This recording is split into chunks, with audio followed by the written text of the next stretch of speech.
അന്നാ പിന്നെ എങ്ങനെയാ അടുത്ത സിനിമയ്ക്ക് പോകാൻ ഒട്ടും കുറവ് വരുത്തണ്ട. ഞാനും പറയാൻ പോ get ready for A movie. ഈ സീറോ ഒക്കെ സത്യം പറഞ്ഞ എന്തിനാ പറ്റുന്നതെന്നൊന്നും എനിക്ക് അറിഞ്ഞൂടാ. കുറെ ആളുകളൊക്കെ പറ്റുന്ന കണ്ടു. മൂലൻസ് പോയപ്പോ ഞങ്ങളും കണ്ടു, ഓർമ്മ വാങ്ങിച്ചു. പക്ഷെ നല്ലതാട്ടോ, മുടിയൊക്കെ ഒന്ന് ഒതുങ്ങിയിരുന്നോളൂ. എന്തായാലും വേണ്ടില്ല, ഞാനും പറ്റുന്നുണ്ട്. എന്തെങ്കിലുമൊക്കെ റിസൾട്ട് ഉണ്ട്. നന്നായിട്ട് ഇരിയിട്ട് ഒരു ഉഷിട്ട് അങ്ങ് കിട്ടുക, അത്രേ ഉള്ളൂ എന്റെ തലകെട്ടില്. സിനിമയ്ക്ക് ചെല്ലുന്നിരിക്കുമ്പോ തന്നെ പോപ്കോണും സ്നാക്സ് ഒക്കെ വേണ്ട ആൾക്കാർ കയ്യിൽ കാശുണ്ടെങ്കിൽ എടുത്തോ ഞാൻ പറയാറുണ്ട്. അപ്പൊ ഇവന്റെ കയ്യിൽ 200 രൂപയുണ്ട്.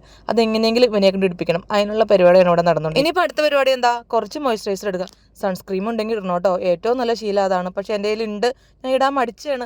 അതിന്റെ സിനിമ കഴിഞ്ഞിട്ട് വന്നപ്പോഴേക്കും കാണാനുണ്ട്. ഇതൊന്നും ഒരു മേക്കപ്പ് അല്ലാട്ടോ, ഇതൊക്കെ സ്കിൻ കെയർ ആണ്. ഇതൊക്കെ ചെയ്യാത്തവരുണ്ടെങ്കിൽ വേഗം ചെയ്ത് തുടങ്ങിക്കോ. ഇത് ചെയ്ത് തുടങ്ങി കഴിയുമ്പോൾ അറിയാം സ്കിന്നിന് ഉണ്ടാവുന്ന മാറ്റം. ഇനിയിപ്പോ എന്താ, വേറെ ഒന്നുമല്ല, ഒരു ഇത്തിരി ലിപ്സ്റ്റിക്. അതിപ്പോ ഏതാണെങ്കിലും വേണ്ടില്ല, ഒരു ഇത്തിരി തൊട്ട് പറ്റണം, എന്നാലാണ് ഒരു തൃപ്തിയാവും. അത് എന്താന്ന് വെച്ചാലേ, ഈ ലിപ്സ്റ്റിക് ഉപയോഗിച്ച് തുടങ്ങാനേ ഒരു മടിയുണ്ടാവുള്ളൂ. ഉപയോഗിച്ച് തുടങ്ങി കഴിഞ്ഞാൽ അത് ഇത്തിരി ഇല്ലാണ്ട് പുറത്തു പോകാൻ പറ്റൂല. നോക്കിയപ്പോ ഡ്രസ്സിന് മാച്ചിങ് ആയിട്ടുള്ള വളയിരിക്കുന്നു. എന്നാ എടുത്തിട്ടേക്കാന്ന് വിചാരിച്ചിട്ട് ഇപ്പൊ തന്നെ അത് ഓർമ്മ പൊട്ടിച്ചു കളഞ്ഞു. ഇനിയിപ്പോ പറഞ്ഞിട്ട് കാര്യമില്ല, പൊട്ടിപ്പോയില്ലേ.